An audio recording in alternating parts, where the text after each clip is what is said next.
अस्सलाम वालेकुम, good morning and welcome to a brand new episode of Expresso. मैं हूं अली अनीक सैयद और मैं हूं हिना आदिल। आप सबको जुम्मा बहुत बहुत मुबारक हो। जुम्मे को सैयदुल अय्याम भी कहा जाता है, तो आज के दिन ज़रा ख़ास एहतमाम कीजिएगा, दुरूद इब्राहिमी कसरत से पढ़िएगा, नमाज का एहतमाम कीजिएगा जुम्मे की। और आज के दिन कबूलियत की कोई भी घड़ी हो सकती है, तो दुआएं ढेर सारी मांगिएगा। तमाम उम्मत मुसलमा को, ख़ासतौर पर पाकिस्तान को अपनी दुआओं में याद रखिएगा। जनाब, ज़रा आगाज़ में थोड़ी सी बात हम कर लेते हैं आज के अपने और एक दुआ आपने और मांगनी है कल कौमी क्रिकेट टीम का जो मैच है उसके लिए, क्योंकि हमारे पास सीरीज यहाँ पर जो है उसका दूसरा मैच आज मैच है अली। आज आप एक्साइटमेंट में भूल गए क्रिकेट की। तो जनाब, ये जो कौमी टीम जनूबी अफ्रीका के खिलाफ अपना दूसरा T20 उसने खेलना है, उसके लिए सेंचुरियन पहुंच चुकी है और पाकिस्तानी टीम सीरीज में वापसी। और जनूबी अफ्रीका जो है उसने अपनी सीरीज जीतने के लिए आज आमने सामने होना है। तो सेंचुरियन में पाकिस्तानी वक्त के मुताबिक रात 9 बजे ये मैच शुरू होगा। और अब तक खुशकिस्मत रहा है सेंचुरियन पाकिस्तान के लिए, जबकि जनूबी अफ्रीका के लिए बदकिस्मत मैदान साबित हुआ है। लेकिन देखते हैं कि आज ये किसके लिए लकी साबित होता है और किसके लिए नहीं। बिल्कुल, ये ग्रीन शर्ट्स ने अब तक 4 मैचेस खेले हैं और तमाम मैचेस यहाँ पर जीत रखे हैं। सेंचुरियन का जो मैदान है, पाकिस्तान की जो टीम है वहाँ पर काफ़ी अच्छी कारकर्दगी दिखाती रही है, लेकिन साउथ अफ्रीका के लिए बहुत अच्छा साबित नहीं हुआ। लेकिन इस पर जो है वो नहीं चल सकते हैं। आप टिका कर अपना जो है एतमाद के भाई अब पाकिस्तानी टीम इस पर अच्छा परफॉर्म करेगी, क्योंकि पिछली बार भी आपने देखा हमारे जो खिलाड़ी थे, खास तौर पर मोहम्मद रिजवान, वो पूरा टाइम कोशिश करते रहे कि अपनी जो है वो इनिंग्स अच्छी खेलते रहे और सामने जो है उनके खिलाड़ी आउट होते रहे। तो कुछ खिलाड़ी हमारे ऐसे हैं जो मुल्क के लिए जिनको खेलने की जरूरत है, कुछ खिलाड़ी ऐसे हैं जिनको अपने लिए खेलने की जरूरत है, ताकि जो कौमी क्रिकेट टीम है उसकी मुश्तरका जो कारकर्दगी है वो बेहतर हो। जी हाँ, तो जनाब आज का मैच जीतना बड़ा ज़रूरी है। एक और अपडेट भी है, जेसन गिलेस्पी जो है वो भी अब पाकिस्तानी टीम से उनकी राहें जुदा हो गई हैं और आकिब जावेद कोचिंग करेंगे। जी, ये जो जनूबी अफ्रीका की हमारी टेस्ट सीरीज़ चलेगी, इसके अंदर भी जो है इसके फ़राइज़ भी उनके सपोर्ट कर दिए गए हैं। तो ये छोटी एक तब्दीली है जिसके हवाले से हमने आपको अपडेट किया। उनके हवाले से ये बताया जा रहा है कि वो जो मुतालबात कर रहे थे उनमें से कुछ मुतालबात ऐसे थे कि वो जब ट्रेनिंग करवाएंगे तो ही यहाँ पर रहेंगे, नहीं तो वो पाकिस्तान से बाहर चले जाएंगे। इसके अलावा वो अपना जो है मतलब का जो अमला चाहते थे और उस पर भी एतराज़ात थे पीसीबी को। तो ऐसे कई एतराज़ात इससे पहले भी कोचेज करते रहे हैं, जिसकी वजह से उनका जो मुआहदा है वो आपस में टूट गया था। और इस बार भी जेसन गिलेस्पी अब कोच के फराइज से सबकदोश हो गए हैं, जिसकी वजह से अबूरी कोच जो है आकिब जावेद को बना दिया गया। जी हाँ, ये तो हो गई जनाब क्रिकेट की सूरत हाल। इस पर आगे चलकर तफसील में भी बात करेंगे। एक अच्छी खबर है, वो ये कि वज़ीर-ए-आज़म मोहम्मद शहबाज शरीफ की खुसूसी हिदायत पर एनडीए में और वज़ारत ख़ारजा ने शाम से जो पाकिस्तानी शहरी हैं उनके इनखला के लिए मुश्तरका फ़्लाइट ऑपरेशन शुरू किया, जिसके तहत 318 पाकिस्तानी शहरियों को बैरूत लेबनान से चार्टर्ड तैयारे के जरिए इस्लामाबाद पहुंचा दिया गया है। और वफाकी वज़ीर बराए मनसूबाबंदी और खुसूसी इक़दामात प्रोफेसर एहसन इकबाल और चेयरमैन एनडीएम में लेफ्टिनेंट जनरल इनाम हैदर मलिक ने इस्लामाबाद इंटरनेशनल एयरपोर्ट पर मुसाफिरों का इस्तकबाल भी किया। बिल्कुल, और वज़ीर-ए-आज़म ने कहा कि पाकिस्तानी शहरियों की वतन वापसी तक हुकूमत की अवलीन तरजीह है और इस हवाले से मज़ीद इक़दाम जारी रहेंगे। और कुछ दिन कबल आपने देखा था कि उन्होंने लेबनानी हम मनसब को फ़ोन किया था और पाकिस्तानी शहरियों को हर तरह की सहूलियात देने की दरख्वास्त की थी, जिसकी वजह से उन्हें पूरा एतमाद दिलाया गया था कि पाकिस्तानी शहरियों को पूरी मदद दी जाएगी। और अब आप देख रहे हैं कि पाकिस्तानी शहरी वापस लौट आए हैं वतन को। शहरियों की हिफाजत और बहबूद के लिए वो पुरज़्म हैं और उनके तहफ़्फ़ुज़ को यकीनी बनाने के लिए तमाम ज़रूरी इक़दामात हुकूमत करती रहेगी। वज़ीर-ए-आज़म मोहम्मद शहबाज शरीफ ने शाम से पाकिस्तानी शहरियों की बाहिफाजत वापसी को यकीनी बनाया है और इसके लिए उन्होंने मुतलका हुकाम को खराज तहसीन भी पेश किया है। जी हाँ, और इसके बाद उन्होंने नजीब मिकाती का शुक्रिया भी अदा किया है फ़ोन करके। तो जनाब, ये हो गई सिचुएशन। अब ज़रा पॉलिटिकल जो हमारा मंजरनामा है उस पर बड़ी खबर में नज़र डालते हैं।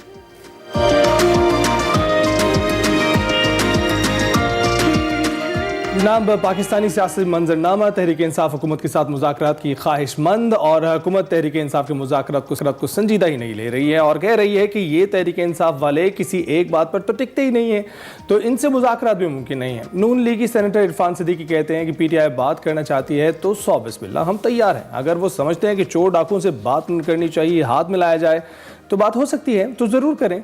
आज भी कहा कि क्या फ़लाँ तारीख तक मुज़ाकरात ना किए तो सिविल नाफरमानी शुरू होगी। सिविल नाफरमानी की तलवार लटका कर मुज़ाकरात तो नहीं होते।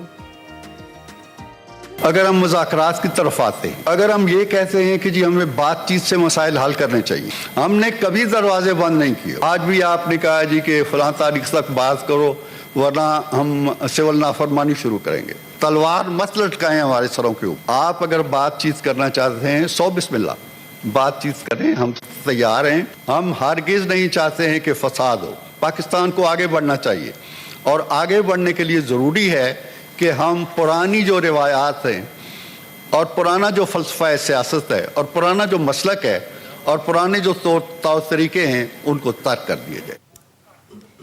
उधर पीपल्स पार्टी भी नून लीग के साथ दिखाई दे रही है। पीपल्स पार्टी की सेनेट में पार्लिमानी लीडर शरी रहमान ने कहा कि अब आपके फैज़याब होने का वक्त गुजर चुका है, हम जलाओ घेराव को आज़ादी नहीं समझते। आपने जो आज़ादी मांगी वो वैसी आज़ादी पीपल्स पार्टी ने कभी नहीं मांगी। हमने पाकिस्तान को कठेरे में खड़े कराना, इंटरनेशनली लोगों से चिटें साइन कराना, कांग्रेस में हो या और कहीं और हो, वो कभी आज़ादी नहीं समझा हमने। हमारे लीडर, बानी लीडर शहीद जुल्फ़िकार अली भुट्टो तख्ते दार पे चढ़े, कोई उन्होंने कॉम्प्रोमाइज़ नहीं की, कोई बातचीत नहीं की। मैंने यहीं खड़े होके उस साइड पे आपको बार बार कहा था, आप देखिए इतना ही जुल्म कीजिए जितना आप खुद सह सके। हम हैं तो कुछ भी नहीं। आपका लीडर बार बार ये कहता है। ये तैयार हो रहे हैं, ये बैठ गए हैं, इन्होंने देखा है कि अब ये और किसी नाजायज तरीके से फैज़याब नहीं हो सकते। पीटीआई के पार्लिमानी लीडर बैरिस्टर अली जफर ने कहा कि हमने मुज़ाकराती कमेटी बना दी है, हुकूमत सच्चाई और मफाहमत के लिए कमीशन तश्कील दे। हम सिर्फ ये कह रहे हैं कि आप अगर सच बोल रहे हैं तो आप अपने कायम रहें सच पे। हम अगर सच बोल रहे हैं हम भी कायम हैं, लेकिन कोई आज़ाद इंडिपेंडेंट कमीशन ने इसका फैसला करना है कि हुआ क्या। उसके साथ साथ हम इसलिए भी तैयार हैं कि आप गुफ्तगू शुनीद करें, डिस्कशन करें, लेकिन उसके लिए दो चीज़ें बहुत अहम होती हैं। नंबर 1, एक दूसरे पे एतमाद, इसी तरह कॉन्फिडेंस बिल्डिंग मेजर्स, और वो हुकूमत की तरफ से आते हैं। और दूसरी तरफ कानूनी महाज गर्म हो गया है और पीटीआई के मुकदमात हतमी मरहले की तरफ जा रहे हैं। जीएचक्यू हमला केस के बाद इस्लामाबाद की स्पेशल अदालत ने भी तोशाखाना 2 केस में बानी पीटीआई और बुशा बीबी पर फर्द जुर्म आयद कर दी है, जबकि इंसदादी दहशतगर्दी अदालत लाहौर ने जलाओ घिराव केस में शाह महमूद कुरैशी, डॉक्टर यास्मीन राशिद और महमूद रशीद पर फर्द जुर्म लगा दिए हैं। उधर सरबराह JUI मौलाना फजलुर रहमान कहते हैं कि मदारिस बिल पर सदर का एतराज़ गैर आइनी है। बिल पर 10 दिन एतराज़ ना हो तो वो एक्ट बन जाता है। मंगल को मदारिस के इजलास के बाद कोई फैसला करेंगे। हमने कोई गलती नहीं की, जिम्मेदार ऐवान सदर है। हमारी जो शर्त है वो सिर्फ ऐवान सदर से और सदर मुमलकत से है, न किसी मदरसे से है, न मदरसों की किसी तंजीम से है, न उनसे वाबस्ता उलमाए किराम से है। उसका सारा नजरा हम पर क्यों गिर रहा है? वफाकुल मदारिस और इत्तेहादी तंजीमात मदारिस दीनिया के साथ तनाज़ा क्यों उठा रहे हैं? हमारा तो उनसे झगड़ा ही नहीं है। 10 दिन तक उस पर दस्तखत नहीं होते तो क्या वो खुद ब खुद एक्ट नहीं बन जाता? लिहाजा हमारी पोजीशन बिल्कुल वाज़ेह है, 2+2=4 की तरह, और हम समझते हैं कि एक्ट पास हो चुका है, उसका नोटिफिकेशन फौरन होना चाहिए। मौलाना फजलुर रहमान तो मुतालबात मंजूर ना होने पर सड़कों पर आने का इंदिया दे रहे हैं। देखते हैं आगे सूरत हाल क्या बनती है। ओवरऑल पॉलिटिकल सिचुएशन पर डिस्कशन करेंगे। खालिद क़य्यूम साहब सीनियर तज्ज़ियाकार हैं, हमें स्टूडियोज में ज्वाइन कर चुके हैं। अस्सलाम वालेकुम सर, कैसे हैं आप? जी वालेकुम सलाम। सर, सबसे पहले तो एक तशवीश की बात ये भी है कि जब पाकिस्तान तहरीक इंसाफ है एकदम से अपनी पूरी स्ट्रेटजी तब्दील करके मुज़ाकरात की बात पर आ गई है और मुज़ाकरात के लिए अब शराइत भी रख दी हैं। जो हुकूमत है वो ये कह रही है कि मुज़ाकरात के साथ जब आपने मुज़ाकरात करने हैं तो फिर मशरूत मुज़ाकरात नहीं हो सकते। आप कंडीशंस लगा रहे हैं, डेडलाइन दे रहे हैं, सिविल नाफरमानी की तहरीक चलाने का कह रहे हैं, तो ऐसी सूरत हाल में कैसे हो पाएंगे मुज़ाकरात? देखिए, ये तशवीश की बात तो नहीं, ये तो मैं समझता हूँ बड़ी खुश बात है कि तहरीक इंसाफ का ये रवैया तशवीश की बात नहीं है। हाँ, ये रवैया तो उनका हमेशा से पहली बार वो रुजू कर रहे हैं मुज़ाकरात की तरफ और पार्लियामेंट की तरफ, तो ये अच्छी बात है, अच्छी पेशरफ्त है, क्योंकि मुल्क जो है वो सियासी इस्तेहकाम से चलता है और सियासी इस्तेहकाम जो है वो होगा तो मुल्क में फिर हमारी मेशत जो है उसमें इस्तेहकाम आएगा, और सियासी इस्तेहकाम हमेशा मुज़ाकरात के ज़रिए जो है वो हासिल होता है, इसके बगैर मुमकिन नहीं होता। तो अब पीटीआई ने पार्लियामेंट से रजू किया है, मुज़ाकरात की तरफ रजू किया है, तो इससे फिर लग रहा है कि इस पर जो डेडलॉक था पीटीआई और हुकूमत के दरमियान, वो पार्लियामेंट के फोरम पर जो है वो डेडलॉक ख़त्म हो सकता है, और इस हवाले से मुज़ाकरात का जो अमल है वो बाकायदा तौर पर अभी शुरू तो नहीं हुआ। बानी पीटीआई ने तो अपनी मुज़ाकराती कमेटी जो है वो तश्कील दे दी है, लेकिन हुकूमत की तरफ से जो है वो अभी तक कोई इस हवाले से कोई इशारा नहीं दिया जा रहा। आपको क्या लगता है कि जो हमारे पास इस वक्त पीटीआई की सूरत हाल है, पीटीआई एक जानिब वो कहती है कि आखिरी पत्ता खेल रहे हैं, तो आखिरी पत्ता ये मुज़ाकरात हैं या सिविल नाफरमानी, और दूसरी जानिब हुकूमत को भी देखिए कि वो मुज़ाकरात की टेबल पर बुलाते बुलाते जब वो आ ही गए हैं तो अब क्यों कह रहे हैं कि वो बात नहीं करेंगे, मशरूत वो बातचीत नहीं हो सकती, और ऐसी बातें करने लगे हैं। पहले टेबल पर तो आए। देखिए कि अगर आप थोड़ा सा पीछे जाएं, तो जब पीटीआई की हुकूमत थी, बानी पीटीआई वज़ीर आज़म पाकिस्तान मुंतखब हुए थे, तो उस वक्त जो रवैया पीटीआई की क़यादत का था, बानी पीटीआई का बतौर वज़ीर आज़म पाकिस्तान अपोजिशन के बारे में जो रवैया था, वही उसी तरह का रवैया आजकल जो है वो बानी पीटीआई और पीटीआई के बारे में जो मुस्लिम लीग नून की और हुकूमती लीडरशिप है, वज़रा हैं, उनका नज़र आ रहा है। जब वो वज़ीर आज़म मुंतखब हुए और शहबाज शरीफ साहब जो हैं वो अपोजिशन लीडर मुंतखब हुए, तो बतौर अपोजिशन लीडर शहबाज शरीफ साहब ने पार्लियामेंट के फ्लोर पर जो है वो बानी पीटीआई को, उस वक्त की पीटीआई की हुकूमत को चार्टर ऑफ इकॉनमी की पेशकश की, और इस हवाले से हुकूमत के साथ तावन की पेशकश की। लेकिन इसी तरह इसी फोरम पर ही, इसी प्लेटफॉर्म पर ही सदर पाकिस्तान आसिफ अली जरदारी ने भी इसी तरह की एक मफाहमत की जो है वो तकरीर की और पेशकश की पीटीआई की क़यादत को, लेकिन उस वक्त जो है वो पीटीआई की क़यादत इस पर आमादा नहीं थी, तैयार नहीं थी, बल्कि पीटीआई का पूरा जो हुकूमती दौर था उस दौरान जो है वो अपोजिशन से ख़ास तौर पर बानी पीटीआई तो हाथ मिलाने के लिए भी जो है वो तैयार नहीं थे, और इसी तरह का माहौल जो है अब पीटीआई को जो है उसका पार्लियामेंट के अंदर और सियासत के अंदर जो है उसका सामना ठीक है। तो खालिद साहब, अब जो सूरत हाल है, जिस तरह से भी हम बात कर रहे हैं कि हुकूमत ये कह रही है कि मुज़ाकरात तभी होंगे जब सिविल नाफरमानी का जो ऐलान है वापस लिया जाएगा, तो आपको लगता है कि इस मामले में लचक दिखाएगी पाकिस्तान तहरीक इंसाफ कुछ? देखिए कि अब पीटीआई जो है वो जो मुज़ाकरात की तरफ आ रही है, उसकी बुनियादी वजह यह है कि पीटीआई को पिछले कुछ अरसे से जो है वो मसलसल नाकामियों का जो है वो सामना करना पड़ रहा है। पीटीआई की क़यादत के जो अंदाजे हैं वो तसलसल के साथ जो हैं वो गलत साबित हो रहे हैं।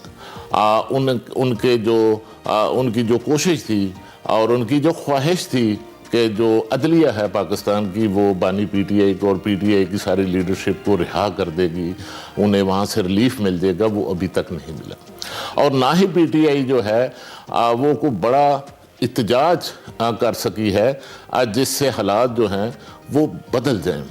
तो इस तरह इस सूरत हाल में ख़ास तौर पर जो 24 नवंबर का जो धरना था डी चौक वाला, उसमें जिस तरह पसपाई हुई पीटीआई को, उसका प्रेशर है, दबाव है, और पीटीआई मजमूई तौर पर एक दबाव का शिकार है, जिसका इजहार बानी पीटीआई ने जो है वो कल खुलकर जो है वो सहाफ़ियों से गुफ्तगू में, वकला से गुफ्तगू में कर दिया, और अपनी उनकी जो पाकिस्तान की जो पीटीआई की सारी लीडरशिप है उसको बानी पीटीआई ने चार्जशीट कर दिया कि वो कोई जो है वो जो क़यादत पे अदम एतमाद है, कोई मुश्किलात में कमी ला पाएगा ये बानी? वो एक तरफ ना सिर्फ बानी पीटीआई, मैं समझता हूँ कि बानी पीटीआई, बुशरा बीबी और अलीमा खान, ये पार्टी क़यादत पर तीनों का इत्तेफाक है अदम इत्तेमाद के हवाले से, और तीनों की जो एक किस्म की सोच है वो हमें कहीं ना नजर आई है कहीं कि नजर भी जिस तरह बुशरा बीबी उनको टारगेट कर रही थी, अलीमा खां कर रही थी, और अब उसके बाद जो है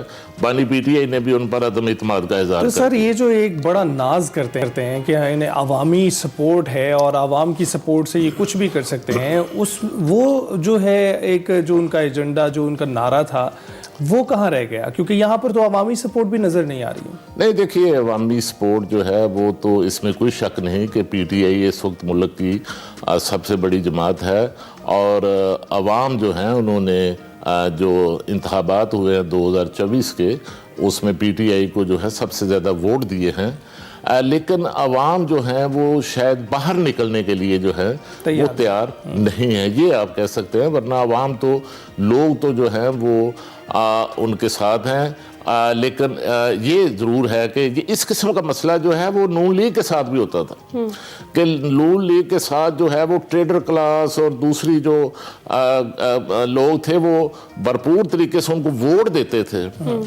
लेकिन जब उनको सड़कों पर और एहतजाज के लिए कहा जाता था वो इस तरह नहीं आते थे। वहाँ एक पीपल्स पार्टी एक ऐसी जमात रही है कि जिनके लोग और वर्कर जो हैं वो हमेशा जो है वो पार्टी क़यादत की कॉल पर बाहर निकलते रहे, और बड़ा अरसा, तवील अरसा जो है वो इस काम वो आगे रहे। लेकिन तहरीक इंसाफ का कारकुन भी बड़ा मुतहरिक दिखाई दिया हमें, जब जब बानी पीटीआई ने कॉल दी है वो बाहर निकले, लेकिन ये पिछले कुछ अरसे से जब हम देख रहे हैं, जब लीडरशिप जो कारकुन है उनको अकेला छोड़कर खुद निकल जाती है साइड पर, उसके बाद से ये हमने देखा है कि जो कारकुन है वो थोड़े से नाराज हैं और उनका यही शिकवा है कि हमें अकेला छोड़ दिया जाता है और लीडरशिप वहां पर नजर नहीं आती। जो मौजूदा क़यादत है उसमें कुछ मसाइल है ना, जिसकी वजह से वो उन्हें अलहदा छोड़कर, अकेला छोड़कर वहां से निकल जाते हैं, और फिर सारा जो सूरत हाल है वो फेस करनी पड़ती है कारकुनान को अकेले। तो ये सूरत हाल थोड़ी डिफरेंट है। देखिए जो पीटीआई की मौजूदा लीडरशिप है, जिसमें ज़्यादातर जो उनके लीडरान हैं, बैरिस्टर गोहर हों, सलमान अकरम राजा हों, इस तरह जो ज़्यादातर जो लीडरशिप है वो वकला की लीडरशिप। अच्छा। और वकला की जो लीडरशिप है वो जो बार्स हैं इस वक्त पाकिस्तान की वकला की, वहाँ पर भी कोई बड़ी इस हवाले से जो है वो कारकर्दगी दिखाने में नाकाम रही है, और सियासत के अंदर भी जो है उनकी जो है वो उनसे बानी पीटीआई भी उनसे खुश नहीं है और उनकी कोई कारकर्दगी सामने नहीं आ सकती। मैं समझता हूँ कि जो पीटीआई है उन और बानी पीटीआई है, उनका जो रास्ता है, उनकी सियासत का रास्ता, उनका जेल से बाहर आने का रास्ता, और पीटीआई का जो अगले इंतखाबात होंगे उनके लिए एक साजगार माहौल के लिए रास्ता जो है वो पीटीआई के अंदर जो सियासी माइंडसेट है और सियासी लीडरशिप है वही बना सकती है बानी पीटीआई को, उनको ही जो है वो आगे लाना है। बिल्कुल। और खालिद साहब, इसका भी आपको क्रेडिट जो है बानी पीटीआई को देना पड़ेगा, क्योंकि उनका ही ये प्लान था कि जो क़यादत है वो वकला को दे दी जाए और वकला की जो टीम है वो फिर उनको बाहर आने में सपोर्ट करे, तो वो भी फायर बैक कर गया। देखिए ये तजर्बा उनका नाकाम रहा है। पीपल्स पार्टी ने तवील तरीन अपोजिशन जो है पाकिस्तान में सब सियासी जमातों में सबसे ज़्यादा बड़ी अपोजिशन उन्होंने जो है वो देखी है, उसमें जो वकला थे पीपल्स पार्टी के अंदर उनका बड़ा एक रोल रहा है। वकला को जब भी पीपल्स पार्टी की हुकूमत आती थी, किसी को वफाकी वजीर बना दिया जाता था, किसी को गवर्नर बना दिया जाता था, किसी को चेयरमैन सेनेट बना दिया जाता था, उनको सरकारी ओहदे जो हैं वो दिए जाते रहे, लेकिन पार्टी की जो लीडरशिप होती थी, पार्टी की वो जब मोहतरमा बेनज़ीर भुट्टो जब जला वतन भी होती थी तो उनकी अदम मौजूदगी में जो उनकी जगह पर जो कायम काम लीडरशिप होती थी वो सियासी माइंडसेट वाली मखदूम अमीन फहीम होते थे, यूसुफ रज़ा गिलानी होते थे। मैं चाहूंगी आखिरी 30 सेकंड्स में जरा ये भी कमेंट कर दे, मौलाना फजल रहमान ने भी सड़कों पर आने का इंदिया दे दिया अगर मुतालबात पूरे नहीं, तो आगे चलकर कुछ देख रहे हैं कि मौलाना फजल रहमान के साथ तहरीक इंसाफ भी होगी, कुछ टफ टाइम दे पाएंगे हुकूमत को? देखिए इसमें एक ये जो हुक्मरान इत्तेहाद है, इसके अंदर एक बड़ी स्टेक होल्डर जो है वो पाकिस्तान पीपल्स पार्टी है, और पीपल्स पार्टी जो है बिलावल भुट्टो जरदारी ने, आपको याद होगा कि जो 26वीं आईनी तरमीम थी उसमें जो फैसला कुन किरदार था, मौलाना फजल रहमान के साथ जो मामलात तय किए थे वो बिलावल भुट्टो जरदारी ने किए थे।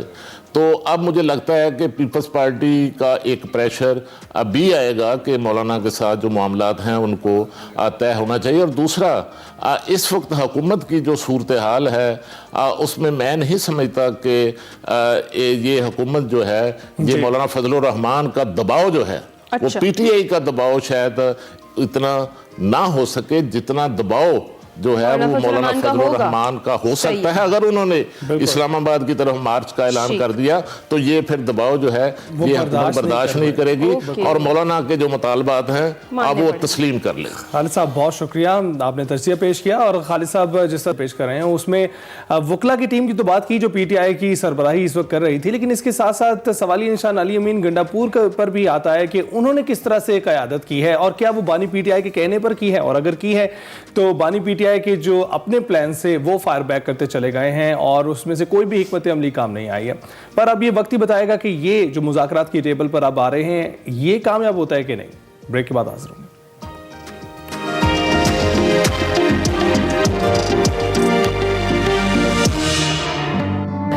इस वक्त हमारे साथ तारिक ज़िया साहब मौजूद हैं जो जिलानी पार्क में ये जो गुले दाऊदी की नुमाइश सजी है इसके रुए रवा हैं। अस्सलाम वालेकुम सर, कैसे हैं? अल्हम्दुलिल्लाह जी ठीक ठाक। सर आज मैं कोशिश करूंगी आपसे जानने की एक तो इस नुमाइश के बारे में भी और पाकिस्तान में किस किस तरह के फूल जो है वो उगाए जाते हैं और क्या यहाँ पर आने वाले जो लोग हैं उनको फूलों के बारे में नॉलेज दिया जा रहा है कि नहीं। तो सबसे पहले मेरा आपसे सवाल ये है कि ये जो गुले दाऊदी की एग्जीबिशन सजाई गई है इसमें कितने इकसाम के फूल हैं और इसकी हिस्ट्री क्या है इस एग्जीबिशन की? इसकी हिस्ट्री ये है कि ये चाइना ने इसको प्रोड्यूस किया और जापान का ये कौमी फूल है। जिस तरह हमारा चमेली कौमी फूल है इस तरह जापान का ये कौमी फूल है।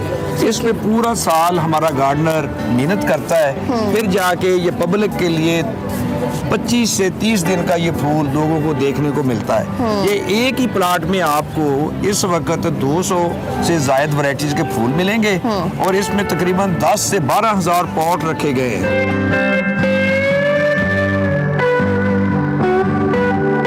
और आपको ये फूल देखने को मिल रहे हैं, बल्कि आपको ही नहीं, इसमें कोई ऐसे तफरीक नहीं है कि इसमें उमरा आ रहे हैं। इसमें आप हर तबका फिक्र के लोगों को आप देख रहे हैं कि वो अपनी आज़ादी के साथ घूम फिर रहे हैं और बिल्कुल क्यूट से नन्हे मुन्ने आप बच्चों को देख रहे हैं। और स्कूल कॉलेजेस की भी ये मेहरबानी है कि उन्होंने भी अपने बच्चों को बजाय इसके कि वो फन लैंड लेके जाएं या वो किसी और जगह पे लेके जाएं, चिड़ियाघर लेके जाएं, वो जो जेन्युइन चीज़ है वो दिखाने के लाए हैं। इस जगह पे आपको हमारी एक वैरायटी है गुले दाऊदी की, उसकी खुशबू भी बीनी बीनी सी आ रही है जहाँ पे आप खड़े हैं। आपने ये तो बताया कि यहाँ पर पब्लिक जो है वो आ रही है, फ्री एंट्री है, किसी के लिए कोई किसी किस्म की पाबंदी नहीं है। मुझे ये बताएं यहाँ किसी किस्म के आप लोगों ने कंपटीशंस का इनेकाद भी किया इस एग्जीबिशन में? ये आपका बेहतरीन सवाल है जी। 170 साल हो गए इस नुमाइश को चलते हुए और हमेशा ही इसमें ना कंपटीशन होता है, मुकाबला होता है। इसमें हमारे तमाम जोन हिस्सा लेते हैं। इस दफ़ा 5 जोन ने हिस्सा लिया जिसमें क्वालिफाई किया है अल्हम्दुलिल्लाह, जिसका मैं इंचार्ज हूँ जिलानी पार्क ने। और वो फर्स्ट है, बागे जनाब सेकंड है और तीसरे नंबर पे हमारा जोन 5 नर्सरी है।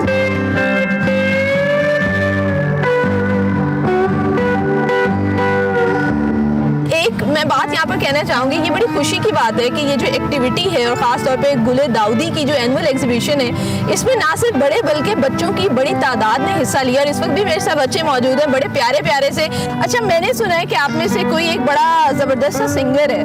दिल दिल पाकिस्तान जा जा पाकिस्तान, दिल दिल पाकिस्तान जा जा पाकिस्तान। जबरदस्त जी, जबरदस्त। बहुत बच्चों ने सही महफिल जमा दी है। Thank you so much.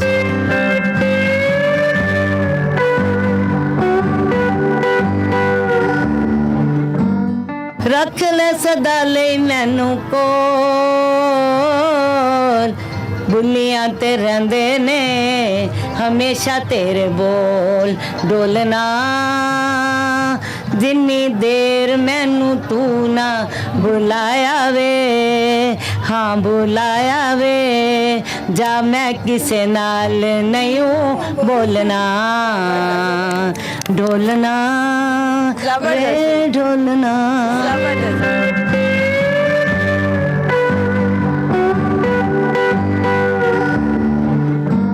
Dawoodi की एग्जीबिशन है, इसमें आप फर्स्ट टाइम आए हो? हाँ जी, फर्स्ट टाइम। तो कैसा एक्सपीरियंस रहा आपका? हाँ, बहुत अच्छा एक्सपीरियंस है। मैं अपने फ्रेंड्स के साथ आई हूँ और एक अनएक्सपेक्टेड प्लान था, बट यहाँ के बहुत मज़ा आ रहा है। अच्छा, यहाँ पे सबसे अच्छी चीज़ आपको क्या लगी है? मल्टी कलर्स के फ्लावर्स का फेस्टिवल है, तो फ्लावर्स ठीक है। तो यहाँ से कोई इंस्पिरेशन लेके जा रहे हो कि घर जाके मैंने भी अपना घर डेकोरेट करना है फूलों से? यस, बिल्कुल। फ्लावर्स की डेकोरेशन यहाँ के पता लगा कि बहुत प्यारी होती है और खूबसूरत होती है। जबरदस्त, thank you so much.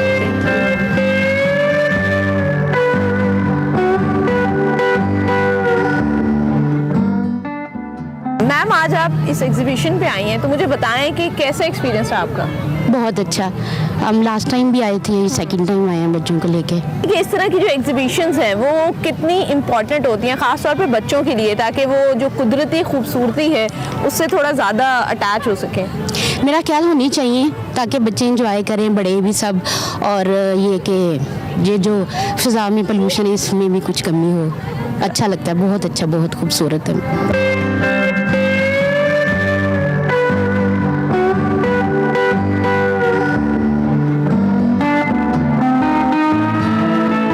What's your name?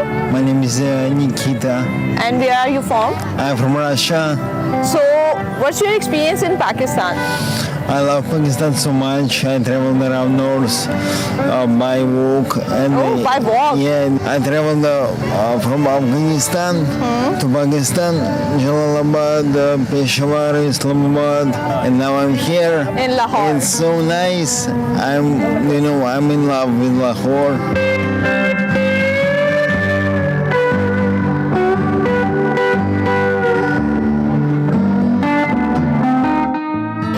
गुले दाऊदी की ये एग्जीबिशन सिर्फ एक फूलों का मेला नहीं है, बल्कि ये कुदरत की खूबसूरती के साथ साथ बागबानी के शौक का एक बेहतरीन इजहार भी है। इसी के साथ मुझे इजाज़त दीजिए और देखते रहिए एक्सप्रेसो।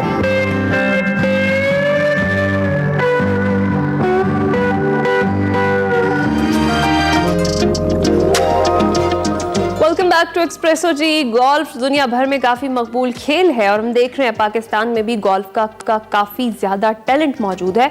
आज एक्सप्रेसो में भी आपकी मुलाकात करवाएंगे इंतहाई talented golf player Mohammad Minhaj Makhsoos से, जिन्होंने हाल ही में होने वाली 43वीं पंजाब ओपन गोल्फ चैंपियनशिप अपने नाम की है। मिनहाज पाकिस्तान के वाहिद PGA क्वालिफाइड प्रोफेशनल गोल्फर हैं और गोल्फ के साथ साथ प्रोफेशनल कोचिंग भी करते हैं। मजीद उनकी शानदार जीत पर और गोल्फ के उनके सफ़र पर उन्हीं से बात कर लेते हैं। Minhaj, thank you very much for joining us. सबसे पहले तो ये बताइएगा कि पंजाब ओपन गोल्फ चैंपियनशिप जीत कर आपको कैसा लग रहा है? अस्सलाम वालेकुम। सबसे पहले तो आप लोगों का बहुत शुक्रिया एक्सप्रेस का, मुझे आपने इनवाइट किया और आपने पूछा कि कैसा लग रहा है, तो माशाअल्लाह बड़ा शुक्र है कि मुझे बहुत अच्छा लग रहा है और प्राउड फीलिंग है। और जब भी कोई कामयाबी मिलती है तो साथ जो है बहुत ज़्यादा मोटिवेशन भी मिलती है उसके साथ, और मज़ीद बेहतर खेलने का जज्बा भी और पैदा होता है।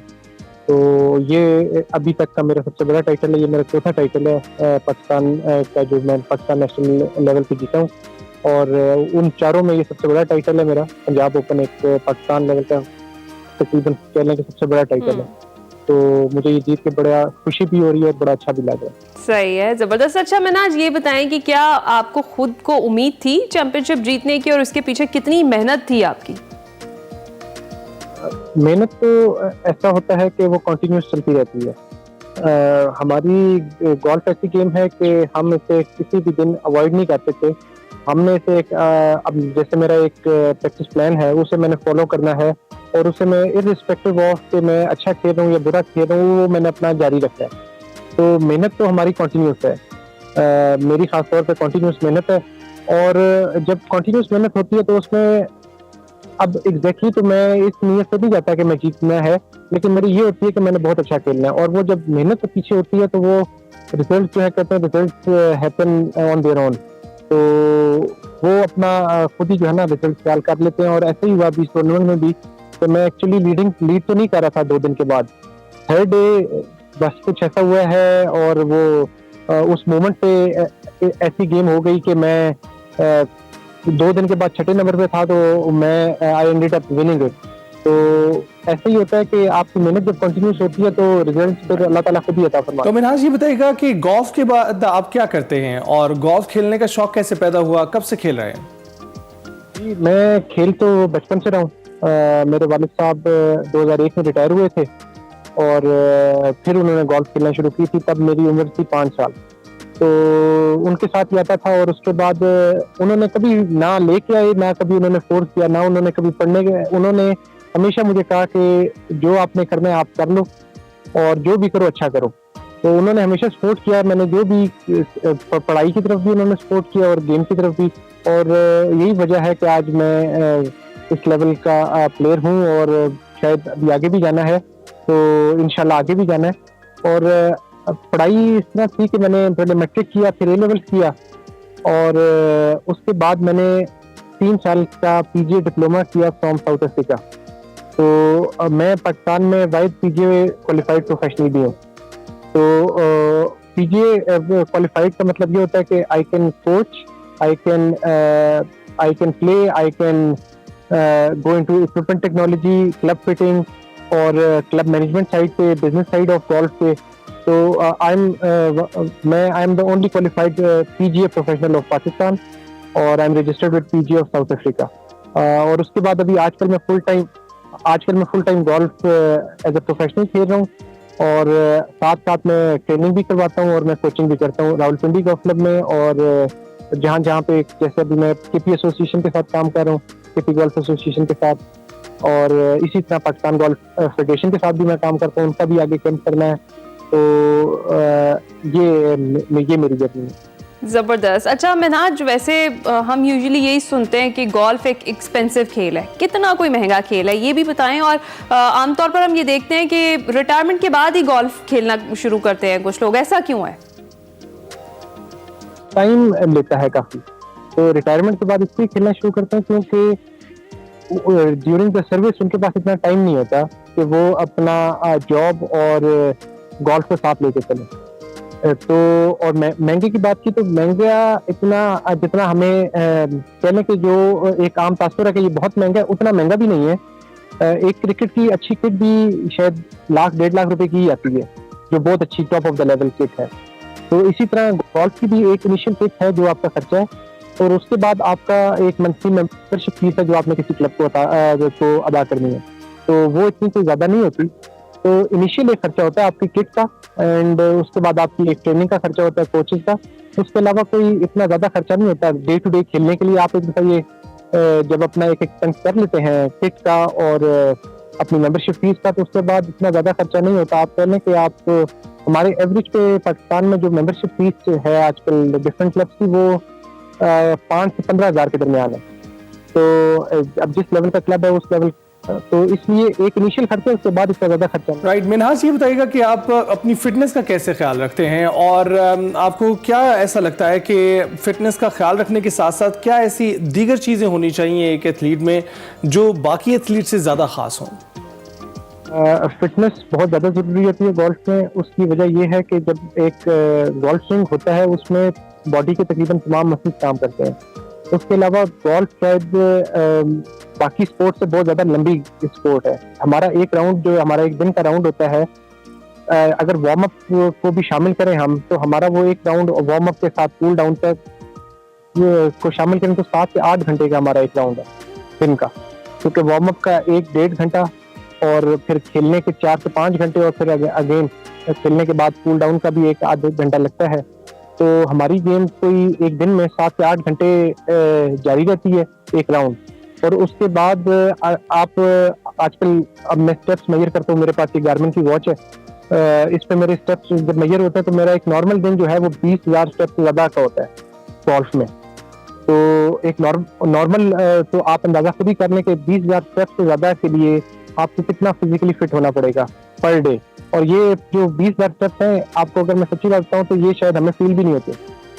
تو نارمل ایک ہم گولفر کو, شاید کسی عام بندے کو جب وہ گولف میں آئے تو شاید اسے فیل ہو, لیکن گولف کے لیے بہت زیادہ فٹنس کی ضرورت ہے. اسی طرح بال کو لمبا مارنے کے لیے بہت زیادہ فٹنس کی ضرورت ہوتی ہے. کافی اسپیڈ جنریٹ کرنی پڑتی ہے.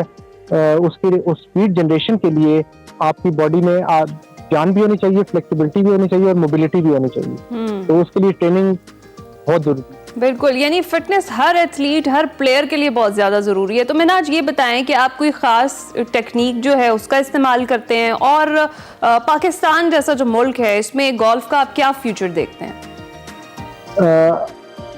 टेक्निक की बात की जाए तो टेक्निक पे गोल्फ की जो टेक्निक है वो हर फिजियोलॉजी के साथ चेंज होती है, वो पर्सन टू पर्सन चेंज होती है। जैसे दो बंदे हैं, उनकी हाइट सेम नहीं है, उनके मसल की स्ट्रेंथ, उनके मसल की ओरिएंटेशन और बॉडी की ओरिएंटेशन जो है वो सेम नहीं है। तो इसी तरह उन दो बंदों को सेम तरीके से गोल्फ नहीं सिखाई जा सकती, उनके लिए स्विंग डिफरेंट हो जाएगा। इसी वजह से गोल्फ हर बंदे के लिए डिफरेंट है और हर बंदे के इसलिए बहुत ज़्यादा टेक्निकल भी है। तो मैं कंटिन्यूसली मैं ऑनलाइन कोचिंग लेता हूँ। बेसिकली मेरा कोच है यूसुफ फैदान, मलेशिया में होता है। मैं उससे ऑनलाइन कोचिंग लेता हूँ और अपनी टेक्निक पे मैं खास जो है उस पर नज़र रखता हूँ। और आपने मुस्तकबिल की बात की, तो मुस्तकबिल हमें बड़ा ब्राइट लगता है, मुझे तो लगता है पाकिस्तान गोल्फ का, क्योंकि उसकी एक वजह यह है कि अभी पाकिस्तान गोल्फ फेडरेशन जूनियर के लिए अच्छे स्टेप्स उठा रही है, उनके लिए ट्रेनिंग करवा रही है, और उनका जो फोकस है अभी 6 से 12 साल की उम्र के दरमियान जो बच्चे हैं उन पे है, जिसकी वजह से अब वही बच्चे जो 6 से 12 साल के हैं वो उनमें से कोई ना कोई इंशाल्लाह कल को बहुत अच्छे इंटरनेशनल लेवल पे जाएगा। और आजकल हमारा स्टार है अहमद बेग, वो बहुत अच्छा खेल रहा है एशियन टूर पे। तो और इंशाल्लाह अगले साल मैं भी 2025 में मेरा अपना इरादा है, तो मैंने एशियन टूर पे खेलना है। मेरे पास मुझे पाकिस्तान गोल्फ फेडरेशन ने कंट्री एग्जाम्पशन भी दी हुई है मेरे पास है, तो मेरे पास स्पॉट है to play on Asian tour, तो उसके लिए मैं भरपूर तैयारी कर रहा हूँ। बिल्कुल मिन्हाज, बहुत शुक्रिया हमसे गुफ्तगू करने के लिए, बताने के लिए तजर्बा कैसा रहा, और बहुत बहुत मुबारकबाद, आपने पंजाब ओपन गोल्फ चैंपियनशिप जीती है। 43वीं पंजाब गोल्फ ओपन चैंपियनशिप थी और इसमें उन्होंने खास कारकर्दगी दिखाई है। इसके अलावा जो PGA की वो बात कर रहे हैं, सर्टिफाइड हैं और उसके साथ साथ कोचिंग का अमल भी वो कर सकते हैं, उसके लिए भी उन्हें जो है इख्तियारात हासिल हैं। लेकिन आपको ये बताते चलें, जो उन्होंने फिटनेस की बात की है इस खेल को खेलने के लिए, बुशरा फातिमा हमारे पास आई थी कल, और उनका ये बताना था ये एक ऐसा खेल है जिसमें आपको इंजरी नहीं हो सकती है, लेकिन कोई भी खेल खेलने के लिए आपको अपनी फिटनेस का खास ख्याल रखना पड़ता है। खासकर ये जो गोल्फ स्टिक होती है, इसको स्विंग करने के लिए आपकी हाइट मैटर कर रही होती है, और उसकी वजह से आपको अपना गोल से, और ये जो बॉल होता है गोल्फ का, उससे कितना डिस्टेंस रखना है ये मैटर कर रहा होता है। उसके बाद फिर स्विंग की बारी आती है। तो फिटनेस का आपने खास ख्याल रखना होता है। कुछ खास मसल ग्रुप्स होते हैं जो आपने इस्तेमाल करने होते हैं, और उस मसल ग्रुप्स के जरिए ही आप इस बॉल को गोल तक पहुंचा सकते हैं, इसके होल तक पहुंचा सकते हैं। सॉरी, जी हाँ, बिल्कुल ऐसा ही है। और हम देख रहे हैं कि गोल्फ का बहुत ज़्यादा टैलेंट जो है वो पाकिस्तान में उभर कर आ रहा है, और अहमद का जिक्र किया मैंने आज, वो भी हमारे एक्सप्रेसो में आ चुके हैं। इसके साथ साथ हम डेली बेसिस पर गोल्फ से बहुत अच्छे अच्छे जो हमारे नए यंग प्लेयर्स हैं, जिस तरह उन्होंने जिक्र किया कि जो फेडरेशन अब काम कर रही है वो अच्छा काम ये कर रही है कि जो 12 से 14 साल के बच्चे हैं उन्हें ट्रेनिंग दी जा रही है, क्योंकि यही टैलेंट है जो भी जिसको भी हम निखारेंगे आगे चल के, यही हमारे मुल्क का जो नाम है उसे रोशन करेगा। अभी हम एक्सप्रेसो में लेंगे एक छोटी सी ब्रेक, आप कहीं मत जाएगा, कुछ ही देर में वापस आते हैं। Welcome back. तो जनाब, टॉप ऑफ द आवर अपना सेगमेंट शामिल करेंगे माइंड मैटर्स, जिसमें डॉक्टर कमल खालिद आज भी बात कर रही हैं शाही किला लाहौर की दीवार मुसव्वरी पर। आइए देखते हैं क्या गुफ्तगू हो रही है।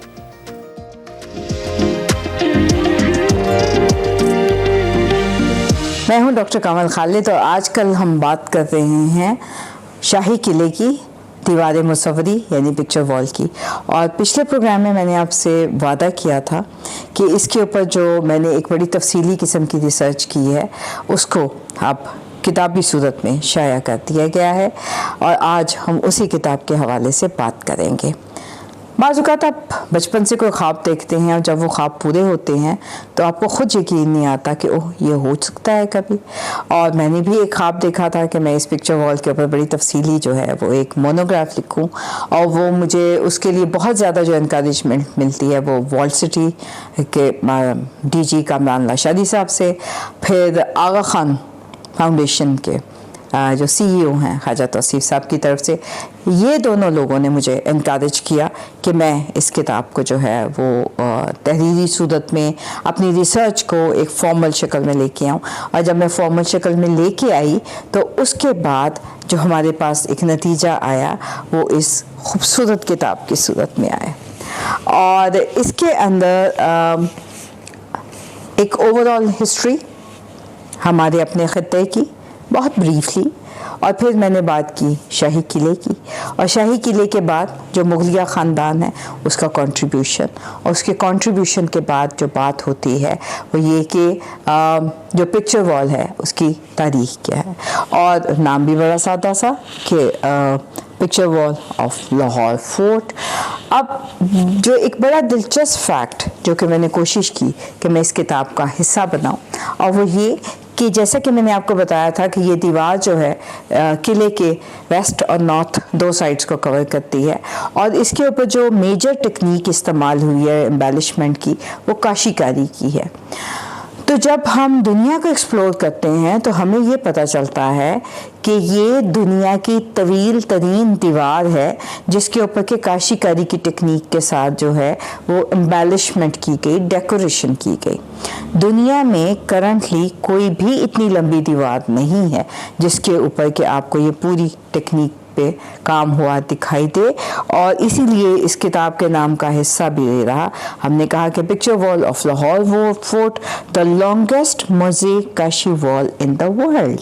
सो इन्हीं बुनियाद की पे जब इस किताब को बिल्ड किया गया है, तो फिर जैसे कि मैंने कहा था कि हमने बात की थी जिनों की, परियों की, और मुख्तलिफ इसके अंदर होने वाले इस दीवार के ऊपर बने हुए आइकोनोग्राफी की।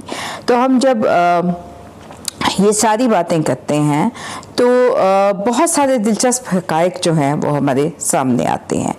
और अब जब आप चलिए आज अगर हम सिर्फ स्ट्रक्चर की बात करते हैं तो इसकी जो थिकनेस है आप सोच सकते हैं कि ये तकरीबन बाज़ जगहों पे 15 से 17 फीट है। तो एक और डिस्टिंक्शन इस दीवार की हमें पता चलती है, और वो ये कि ये शायद दुनिया की this is the thickest wall of any fort which was used for defense purpose, कि ये दिफाई नुक्ता नज़र से इस दीवार को बहुत थिक बनाया गया था। लेकिन उस दिफा के साथ साथ जो दूसरा एंगल है कि कोई दिफाई दीवार इतनी खूबसूरती से सजाई नहीं गई थी। एक और अहम बात, बड़ा सवाल दिल में उठता है कि ये यहाँ पर क्यों बनाई गई। अब आपको मैं ये बताती चलूँ कि जब हम किले के स्ट्रक्चर के बारे में गौर करते हैं, और जैसा कि मैंने पिछले प्रोग्राम्स में जिक्र किया था कि इस दीवार के साथ साथ रॉयल फैमिली के लिविंग क्वार्टर्स थे, तो इसके नीचे की जो ज़मीन है वो जो एक वेस्ट और नॉर्थ पे एक पैसेज बनता है, मैं समझती हूँ कि वो परेड ग्राउंड के तौर पे इस्तेमाल होता था, और वहाँ से मुख्तलिफ प्रोसेशंस और जुलूस और तमाशे जो थे वो किया करते थे। अब ये जुलूस क्या होते थे?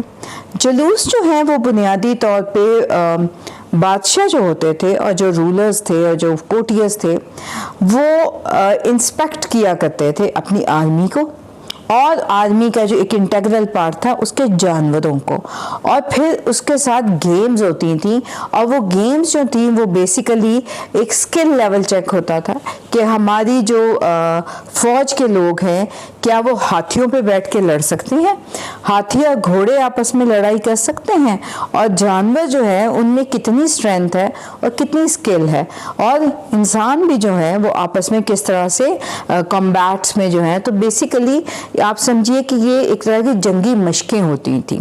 फिर इस परेड ग्राउंड में जो नीचे एक इलाका बना हुआ था, वहाँ पर मुख्तलिफ नौइयत के दुनिया से जो ख़ास किस्म के जानवर आते थे या कोई भी सौगात आती थी तो उसके नीचे से गुजारा जाता था। मुख्तलिफ बादशाहों के मुख्तलिफ शौक़ थे, मतलब अकबर हाथियों का बहुत शौकीन था, चुनांचे हाथी जो है, और आप जानते हैं कि they were literally declared as the weapon. जिस तरह से आप किसी की तोपें और टैंक गिनते हैं, जहाज़ गिने जाते हैं, तब गिना जाता था कि अगले की फ़ौज में हाथी कितने हैं। तो अकबर ने हाथियों का बहुत इस्तेमाल किया, लेकिन उसको हाथियों से मोहब्बत भी बहुत थी, और उसके नाम जो हैं वो बख्त आवर और इस तरह के बड़े खूबसूरत नाम जो हैं हाथियों के वो रखे गए, और उनको ऐसे ट्रीट किया जाता था कि जैसे वो ह्यूमन बीइंग हो, और उनके महावत जो हैं वो बिल्कुल उनके साथ बच्चों की तरह सलूक करते थे। एक और बात बताती चलूँ कि ये जगह जो थी ये बाज़-औक़ात इसके ऊपर जानवरों की बाहम लड़ाइयाँ होती थीं, इंसानों की कुश्तियाँ करवाई जाती थीं और इसके साथ ही जो है दरिया बहता था। अब ये जो परेड ग्राउंड्स हैं ये दिल्ली में के किले में भी हैं, आगरा के किले में, लेकिन लाहौर का जो किला है उसको ये बहुत बड़ी एक डिस्टिंक्शन हासिल है कि जो इस परेड ग्राउंड के ऊपर जो दीवार है उसको जो सजाया गया और उसके ऊपर जो खूबसूरत डिज़ाइन जो हैं और जो बहुत सारे फिगर्स बनाए गए हैं वो किसी और जगह नहीं बनाए गए। ये जो है फ़न का एक बहुत बड़ा शाहपारा जो है वो लाहौर के हिस्से में आया और इसके बारे में अगर आपको जानना है तो इस किताब को ज़रूर देखिएगा। आपके लिए बड़ी दिलचस्पी की इसमें कहानियाँ हैं, बातें हैं जो ये मैं 7-8 मिनट में तो बयान नहीं कर सकती हूँ, लेकिन इस किताब में तफसीलन मौजूद हैं। और I am very grateful to the world bank and Punjab tourism economic growth programme की, because they were the ones जिन्होंने इसको स्पॉन्सर किया। और आखिरी बात लेकिन बड़ी अहम बात, इस किताब की जो लेआउट, फोटोग्राफी और डिज़ाइनिंग में मेरे हस्बैंड खालिद नवाज़ का बहुत बड़ा हाथ है और मैं उनको हमेशा अपना पार्टनर इन क्राइम कहती हूँ। और अगर आप किताब पढ़ते पढ़ते बोर हो जाए तो आप इसके लेआउट और इसकी तस्वीरों को एंजॉय कर सकते हैं। ज़रूर देखिएगा और हमारे अगले प्रोग्राम तक और अगली बातों तक खुदा हाफ़िज़।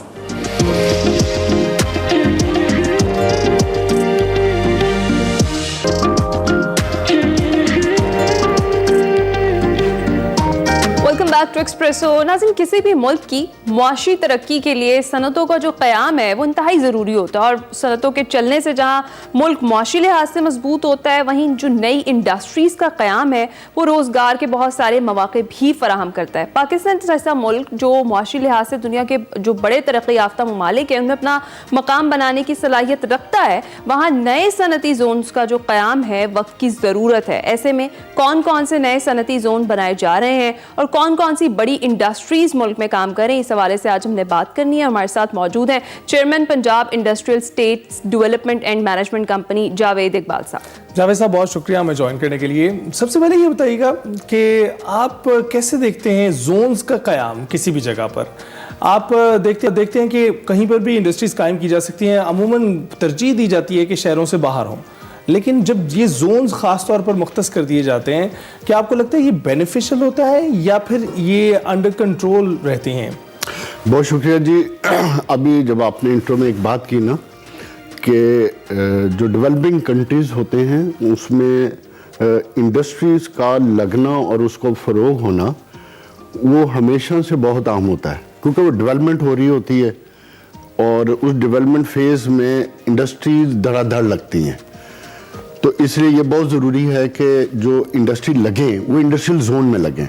अब आप वाला जो क्वेश्चन कि क्यों इंडस्ट्रियल जोन, देखें पंजाब हुकूमत ने जब आज से 20 साल पहले एक इनिशिएटिव लिया, उस इनिशिएटिव से पहले इंडस्ट्री कोई फिरोजपुर रोड पे लगी हुई थी, कोई मांगा रोड पे लगी हुई थी, कोई गुजरांवाला रोड पे लगी हुई थी और वो हाल ये था कि उधर किसी किस्म की कोई डिसिप्लिन नहीं था, कोई लेबर फोर्स ऑर्गेनाइज नहीं मिलती थी, आपको बिजली के इशू रहते थे, कभी आपके टैक्स वालों से इशू रहते थे, सोशल सिक्योरिटी के इशू रहते थे। तो इंडस्ट्रियलिस्ट जो होता था वो अपनी इंडस्ट्री पे फोकस करने की बजाय उसका इन अदारों की तरफ ज़्यादा फोकस होता था या सिक्योरिटी के इशू होते थे उसके, तो वो बहुत कम होता था कि वो अपनी इंडस्ट्री पे फोकस करके उसको ग्रो कर सके। तो फिर पंजाब हुकूमत ने ये इनिशिएटिव लिया कि नए इंडस्ट्रियल जोन बनाए जाएं जहां इंडस्ट्रियलिस्ट सिर्फ जो इन्वेस्टमेंट कर रहा है वो इंडस्ट्री पे फोकस करे और मैनेजमेंट कंपनी होगी वो उनके तमाम मसाइल हल करे। अच्छा। तो इस चीज को जहन में रखते हुए सबसे पहले पंजाब में सुंदर में इंडस्ट्रियल स्टेट बनी। मैं दावे और चैलेंज से कहता हूं कि आज उस इंडस्ट्रियल स्टेट को बने हुए 20 साल हो गए। आज भी कोई फॉरेनर, कोई पाकिस्तानी जो जाके विजिट करता है तो दुनिया की किसी भी इंडस्ट्रियल स्टेट से हमारी सुंदर इंडस्ट्रियल स्टेट कंपैटिबल है, किसी भी इंडस्ट्रियल स्टेट से। दुनिया चाहे फर्स्ट वर्ल्ड की ले लें, चाइना की उठा लें, किसी भी इंडस्ट्रियल स्टेट। क्यों? आप उधर इंफ्रास्ट्रक्चर देखें, जो आपका क्वेश्चन था क्यों industrial state, infrastructure top of the line, number 1। Number 2, बड़े बड़े रोड, ड्रेनेज सिस्टम बड़ा बड़ा, जहां किसी किस्म की कोई ब्लॉकेज नहीं है, इंडस्ट्रियल आउटफ्लो का पूरा निज़ाम, सिक्योरिटी 24 आवर्स। आप देखें कि मेरी सुंदर इंडस्ट्रियल स्टेट में कोई 250 के करीब सिक्योरिटी कैमरे लगे हुए हैं। जिस तरह लंदन में और जिस तरह हमारे सेफ सिटी में पूरा मॉनिटरिंग हॉल बना हुआ है with all CCTV camera to observe कि कौन सा कोई एक चीज हमारी सिक्योरिटी की आंखों से ओझल नहीं हो सकती। अच्छा जी, इस लेवल की हमारी सिक्योरिटी है। फिर उसके बाद आप देखें बिजली, गैस, पानी, ड्रेनेज, कोई भी इशू हो, रजिस्ट्री, ट्रांसफर से लेके सब कुछ वन विंडो है। You have to come in our office and your all issues would be resolved within next 24 hours. ये है इंडस्ट्रियल स्टेट का फायदा, क्योंकि आप बाहर होंगे तो आपको फिर अदारों के धक्के खाने पड़ेंगे, जो आपको पता है पाकिस्तान में जो है कि बिजली का कनेक्शन लेना पड़ा हो तो आपको लग समझ आती है। ये तो बड़ी पॉजिटिव और बड़ी अच्छी आपने बात की है। जो इस वक्त कंडीशंस हैं उसमें रिस्क लेने को बहुत सारे लोग तैयार नहीं है सर। मतलब वो अपने कंफर्ट जोन से, अपने सेफ जोन से बाहर नहीं निकलना चाहते। वो कहते हैं कि जॉब को प्रेफर किया जाए, इंडस्ट्रीज लगाई नहीं जा रही हैं, उस तरीके से प्रमोट नहीं किया जा रहा। तो मैं चाहूँगी कि एतमाद जो है उसका बहाल होना भी बड़ा ज़रूरी है, और उसके लिए मैं लोगों को आप कुछ मोटिवेट करें कि नए बिजनेसेस, नई इंडस्ट्रीज जो हैं उन पर फोकस करना ज़रूरी है। देखें, ये मैं समझता हूँ कि ये वो क्वेश्चन है जिसका पूरी पाकिस्तान को समझ लेना चाहिए कि 300 मिलियन की पॉपुलेशन है पाकिस्तान। पाकिस्तान 300 मिलियन के लोगों को कैटर करता है। इसका मतलब क्या हुआ कारोबारी आवाज में? इसका मतलब है ये इतनी ही बड़ी कस्टमर्स हैं, ये आपके कस्टमर है, पोटेंशियल कस्टमर हैं, ये आपकी पोटेंशियल मार्केट है। अब आप देखो कि इतनी बड़ी मार्केट को आपने कुछ तो खिलाना है, कुछ तो पहनाना है, कुछ तो उसको चप्पल देनी है, कुछ उसको इन्वायरमेंट देनी है, आपने उसको एसी लगा, उसने पंखे लगाने छोड़ दें एसी को भी, कोई भी छोटी से छोटी चीज उठाकर देख लें, आपको उसको बनाने के लिए इंडस्ट्री चाहिए। तो ये जो आपने बात की ना, ये वो पोटेंशियल है जो मैं समझता हूं कि हर नए बिजनेसमैन को, हर रिस्क टेकर को जो पाकिस्तान में बिजनेस करना चाहता है, इंडस्ट्री लगाना चाहता है, चाहे वो छोटी इंडस्ट्री से ले, लेकिन वो सिर्फ एक चीज को देखे, अपने कैश फ्लोस को देखे बस, कि जितनी उसकी चादर है ना, सॉरी, जितनी उसके पास पैसे उतनी ही चादर फैलाए, वो चादर को बड़ा ना करे। लेकिन स्पेस इतनी ज्यादा है पाकिस्तान में, मार्केट इतनी बड़ी है कि वो उसकी चादर खुद ब खुद बड़ी होना शुरू हो जाएगी। और ये अपॉर्चुनिटी है हर उस शख्स के लिए जो चांस लेना चाहता है। बिल्कुल ठीक। जावेद साहब, ये बताइएगा कि कुछ लोग कंफर्टेबल नहीं हैं हुकूमत के अम्ब्रेला के नीचे आने के लिए। ऑल्दो जो जोन्स हैं वो बनाना, ये तो अब चाइना में हम देख रहे हैं, उन्होंने जोन्स तश्कील दिए, तरक्की के मनाजिल तय करते रहे, लेकिन उनकी हुकूमत भी बहुत मुखलिस नजर आती है आपने जो आवाम के साथ। यहाँ पर एतमाद का फुकदान सिर्फ जो है एंटरप्रेन्योर्स की जानिब से नहीं है, बल्कि हुकूमत भी किसी जगह पर अपनी आवाम पर एतमाद करती हुई उस तरह से दिखाई नहीं देती। अच्छा, ये जो देखें, इसके दो, इस क्वेश्चन के दो हिस्से हैं। एक हिस्सा ये है कि ग्राउंड वर्क मुकम्मल है, इंडस्ट्रियल जोन बने हुए हैं, ठीक है। अब इंडस्ट्री लगानी है आपने, जब आपने इंडस्ट्री लगानी है तो उधर आ जाती है फिर हुकूमत, क्योंकि जब आप लगाने से पहले आपको पॉलिसीज देखनी पड़ती है कि क्या मैं एक इंडस्ट्री जो 5 साल 10 साल के पर्सपेक्टिव में लगा रहा हूँ, क्या मेरे टैक्स रेट ये रहेंगे, क्या मेरा बिजली का रेट ये रहेगा, मेरी गैस की सप्लाई ये रहेगी, इसकी प्राइसिंग ये रहेगी। असल इशू ये है, मैं ये समझता हूँ कि जितना पोटेंशियल है, जिस तरह आपने चाइना की मिसाल दी, मैं तो दावे से कहता हूँ आज पाकिस्तान में चाइना से ज़्यादा पोटेंशियल है, क्योंकि पाकिस्तान के लिए अब जितनी इंटरनेशनल मार्केट्स खुल रही हैं, कि जितना पाकिस्तान की कौम कंप्लायंसेस के इशू पे अवेयर होती जा रही है, जो इंटरनेशनल स्टैंडर्ड होते हैं उसके मुताबिक वो पोटेंशियल बढ़ता जा रहा है। तो اس لیے میں یہ سمجھتا ہوں حکومت کو ایک لانگ ٹرم پالیسی دینی چاہیے. ٹھیک ہے، بالکل. لوگوں کو، انٹرپرینیور کو، بزنس مین کو اعتماد میں لینے کے لیے کہ بھئی ٹیکس کے ریٹس آپ کے نیکسٹ 5 ایئر یا 10 ایئر یہ ہوں گے، بجلی کے ریٹ یہ ہوں گے، گیس کے یہ ہوں گے. لیکن ایک اور امپورٹنٹ چیز جو میں ادھر بتانا چاہتا ہوں، ہمارے ہیں اسپیشل اکنامک زونز. اچھا، اسپیشل اکنامک زون میں ہم ٹیکس ہالیڈیز ہیں. 10 سال کا آپ کو ٹیکس ہالیڈیز ہیں. آپ کا ٹرن اوور ٹیکس پہ 1% سے بھی کم ٹیکس ہے. پھر اس کے بعد آپ جو مشینری امپورٹ کریں گے جتنی بھی ریلیف ہے، بالکل وہ سارے کے سارا ٹیکس فری ہے. سیگمنٹ کے لیے میں چاہوں گی یہ تو بڑے جو انٹرپرینیورز ہیں ان کی آپ نے بات کی، جو گھروں میں لوگوں نے چھوٹے چھوٹے کارخانے یا چھوٹی چھوٹی انڈسٹریز اپنی لگائی ہوئی ہیں، ان کے لیے کیا فائدہ؟ وہ تو پس رہے ہیں، بجلی بھی مہنگی ہے، گیس ان کو مل نہیں رہی ہے، تو وہ تو برے حال میں ہے. اس کے لیے کیا کام کر رہا ہے آپ کا ادارہ؟ ہمارا ادارہ دیکھیں، جو ہمارے اسمال انڈسٹریل اسٹیٹس ہیں نا، ہم اس کو نہیں، وہ ہمارا نہیں ہے. ہم لارج انڈسٹریل اسٹیٹس کو دیکھتے ہیں جہاں لارج مینوفیکچررز آتے ہیں. لیکن اس میں بھی جو چونکہ یہ ہماری منسٹری کے انڈر آتا ہے تو گاہے بگاہے میں ان میٹنگز میں موجود ہوتا ہوں. اور جو ہمارے منسٹر ہیں چودھری شافی حسین صاحب، وہ اس معاملے میں بہت محنت کر رہے ہیں. میں آپ کو اس کی مثال دیتا ہوں کہ گوجرانوالا میں ہمارے 3 چھوٹے انڈسٹریل زون ہیں جس کی طرف آپ نے اشارہ کیا. اب ان تمام کو ریسٹرکچر کیا جا رہا ہے.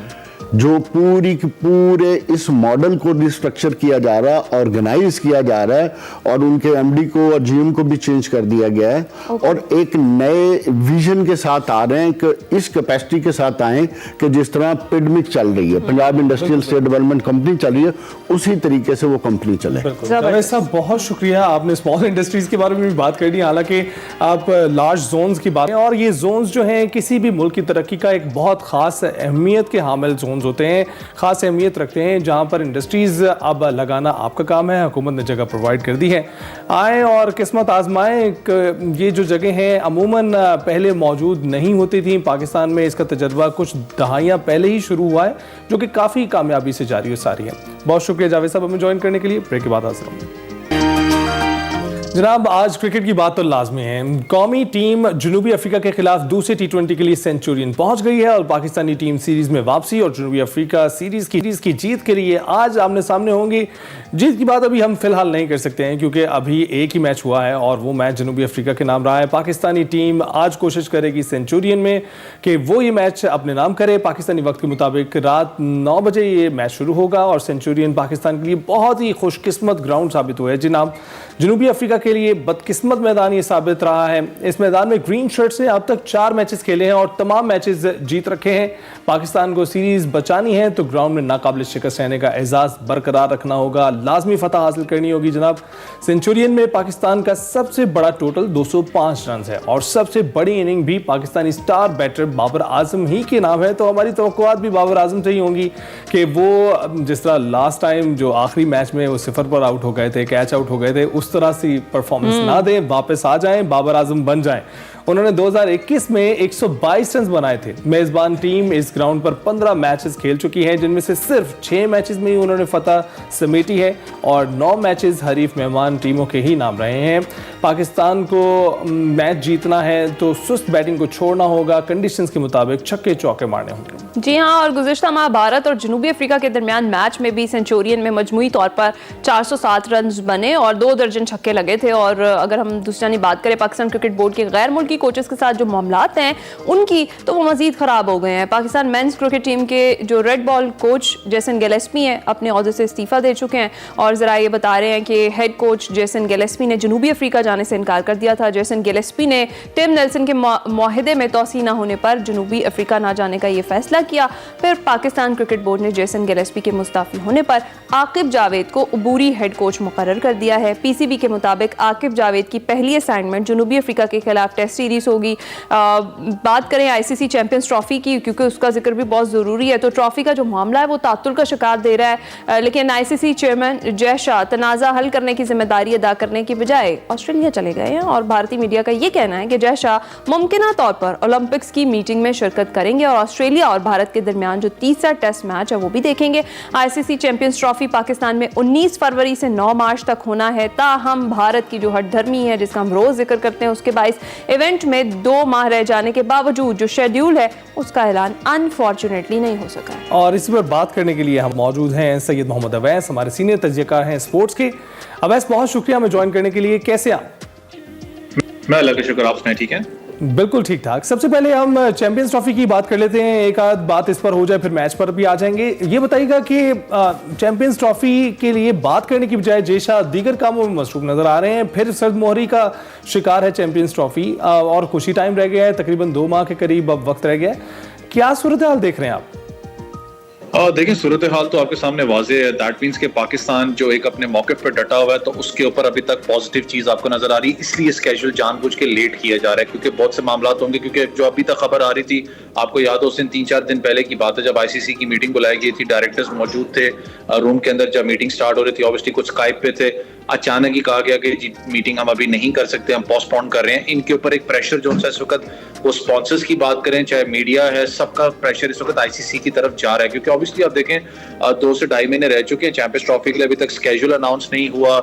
स्टेडियम्स की अगर बात करूं पाकिस्तान में, वो अपनी डेडलाइन को मीट कर रहे हैं, वो बन जाएंगे। पाकिस्तान इस वक्त बड़ी पॉजिटिव पोजीशन में आपको नजर आ रहा है। लेकिन जो कल तक खबर ये थी कि जो असल मसला है वो है हाइब्रिड मॉडल का। बेशक पाकिस्तान अगर इसको एक्सेप्ट भी कर लेता है कि ठीक है, हम हाइब्रिड मॉडल के ऊपर जो UAE के अंदर इंडिया के मैचेस हैं उसको करने के लिए तैयार है, फिर रेवेन्यू जो वहां से आपको पता है जो गेट मनी होता है उस पर अभी तक डेडलॉक है कि वो गेट मनी किसको जाएगी। फिर तीसरा जो है कि जो पाकिस्तान ने इनसे लीगल डॉक्यूमेंट पे साइन करवाना है कि जितने भी बड़े टूर्नामेंट्स इंडिया के अंदर आपको पता है आ रहे हैं, उसके लिए जो एक ऑल्टरनेट वो श्रीलंका है, उस पे जो है अमल दखल अभी तक नहीं हुआ। क्योंकि फाइनल्स की बात, जैसे पाकिस्तान इस वक्त डटा हुआ है कि अगर फाइनल्स तक इंडिया पहुंचता है चैंपियंस ट्रॉफी में, वो पाकिस्तान में होनी चाहिए और होनी भी चाहिए। यार, चैंपियंस ट्रॉफी पाकिस्तान की है, आप क्यों इतना मजबूर हैं? क्या इसको मसला हो रहा है? मैं फिर वही बात करूंगा जो आपके प्रोग्राम में पहले भी कर चुका हूं। कहीं ना कहीं खौफ है आपको कि यार पाकिस्तान में शिकस्त होगी तो हम क्या मुंह दिखाएंगे वहां पर?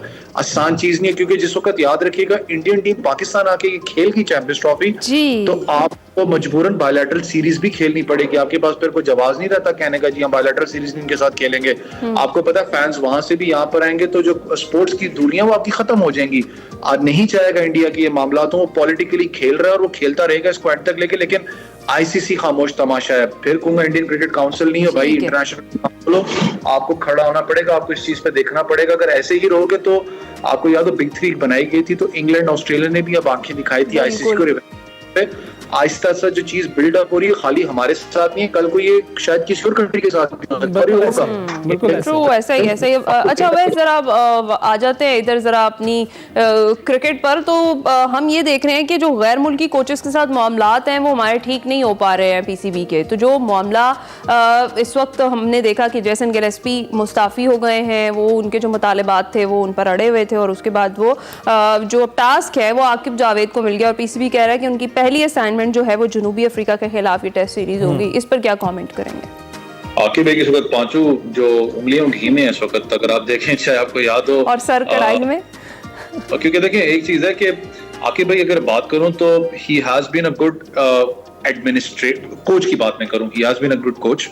UAE टीम को भी मुझे पता है बहुत अरसा वो लेके चलते हुए हैं। लेकिन अगर ट्रैक रिकॉर्ड की बात करूं ऐसा हेड ऑफ किसी भी टीम के, तो आपको पता है सबसे बड़ा आपका एग्जांपल आता है लाहौर कलंदर का। रेगुलर बेसिस पे अगर आप बात करें लाहौर कलंदर 6 से 7 सीजन्स पे आपको पता है बिल्कुल आखिर नंबर पे भी आती हुई आई है। पाकिस्तान के पहले भी एक कोच रह चुके हैं, ऑस्ट्रेलिया न्यूजीलैंड के खिलाफ सीरीज थी दुबई स्पोर्ट सिटी के अंदर, ज्यादा देर कंटिन्यू नहीं कर पाए थे उस चीज को। श्रीलंका के बॉलिंग कोच रहे, श्रीलंका में कुछ आपको नजर भी आ रहा था। लेकिन प्रेशर सिचुएशन पाकिस्तान की अगर बात करें खास करके आकिब जावेद पे अब होगी। आप चौथा T20 मैच हार चुके हैं, 3 ऑस्ट्रेलिया से। ऑस्ट्रेलिया में वो कोच थे नहीं, मैं इसलिए कह रहा था ना कि वहां पर अगर आप कोच होते तो शायद आपको बेहतर जज हो जाता, क्योंकि वहां जो आकिब बॉल हम बात करते हैं तो शायद वहां पर बहुत सी चीजें आपकी खुल जाती। आप चौथा मैच अब हार चुके हैं। आज का मैच आपके लिए इसलिए प्रेशराइज सिचुएशन होगी क्योंकि ऐसा कोच आप हैं, आप वन एंड ओवरऑल आप कोचेस पाकिस्तान टीम के, क्योंकि अब टेस्ट का भी अब आपको दे दिया गया। लेकिन जो सूरत हाल पाकिस्तान क्रिकेट बोर्ड के अंदर बनती जा रही है और बनाई गई है, मैं कहूँगा बनाई गई है, कोई भी याद रखिएगा बड़ा जो फॉरेन कोच है वो पाकिस्तान टीम को नहीं ज्वाइन करेगा। ये वाला था आपसे, क्योंकि दूसरी बार ये हो गया है 2 कोचेस आपने बुलाया और दोनों कोचेस इस्तीफा देकर जा रहे हैं। इसके बाद जो तीसरा कोच आएगा कोई बैरून मुल्क से बुलाएंगे, उसकी सिचुएशन क्या होती है वो पिछले इनकी हिस्ट्री देखकर ही फैसला करेगा, और अभी तक तो उनके हक में नहीं जा रही है। अब बाहर से कोई कोच आना मुश्किल ही दिखाई दे रहा है। यहाँ पर भी PCB को सोचना चाहिए। लेकिन आज के मैच की अगर बात करें, आज का मैच आपको क्या लग रहा है, बाबर आजम दोबारा फॉर्म में नजर आएंगे? देखिए बाबर आजम से पहले मैं जो आकिब भाई वाली बात कर रहा था, दैट्स सेम फॉर रिजवान। चौथा T20 मैच आप हारे हैं, वो एक फील ऑफ प्रेशर कहते हैं ना, अब आपको शायद रिजवान पे बॉडी लैंग्वेज पे नजर भी आएगा। रिजवान की बात करें तो ऐसे कप्तान बहुत अच्छी चीज एक नजर आपको आती है कि जिस तरीके से वो टीम को बिजी रखते हैं, विकेट कीपिंग के पीछे भी आप देखें आखिरी तक वो अपना टीम को बिजी रखते हैं। वन ऑफ द फाइनेस्ट मैं कहता हूँ ग्लव मैन है। लेकिन पिछले मैच के अंदर जो गलतियां ऐसे कप्तान आपने की, स्पेसिफिकली सुफियान मुकीम की बात करें, यंग अपना स्पिनर है, अभी इतना ज्यादा एक्सपीरियंस नहीं हुआ। आप साउथ अफ्रीका जैसी टीम के खिलाफ उसको आप अपना आखिरी जो हाँ। फिर बैटिंग के अंदर जो उस दिन मुझे नहीं पता कि क्या माइंडसेट था, शाहीन शाह अफरीदी को पहले भेज दिया गया, इरफान खान नियाजी को आपने बाद में भेजा। लेकिन सबसे बड़ा मसला आपका स्ट्राइक रेट का है। रिजवान की बात करें, जो स्लो बैटिंग था जिसको हमें कॉस्ट भी किया गया, बाबर आजम का फॉर्म में आना मैं कहता हूँ बहुत जरूरी होगा पाकिस्तान के लिए, क्योंकि ऑस्ट्रेलिया की सीरीज की बात करें तो बाबर अच्छे निक में आपको नजर आ रहे थे। एक मैच हुआ है लेकिन सेंचुरियन की विकेट आपको पता है ये ज्यादा सूटेड है फास्ट बॉलर्स को। यहाँ पर बॉल जो सा अपिच आता है, तेज है। यहाँ पर जो बैट्समैन है वो, क्योंकि स्कोर भी यहाँ पर बहुत ज्यादा हुआ। अगर आप रिकॉर्ड्स की बात करें तो आपको याद हो फेमस ऑस्ट्रेलिया साउथ अफ्रीका का मैच इसी स्कोर पे अपना बना था, इसी ग्राउंड के ऊपर वो स्कोर बना था।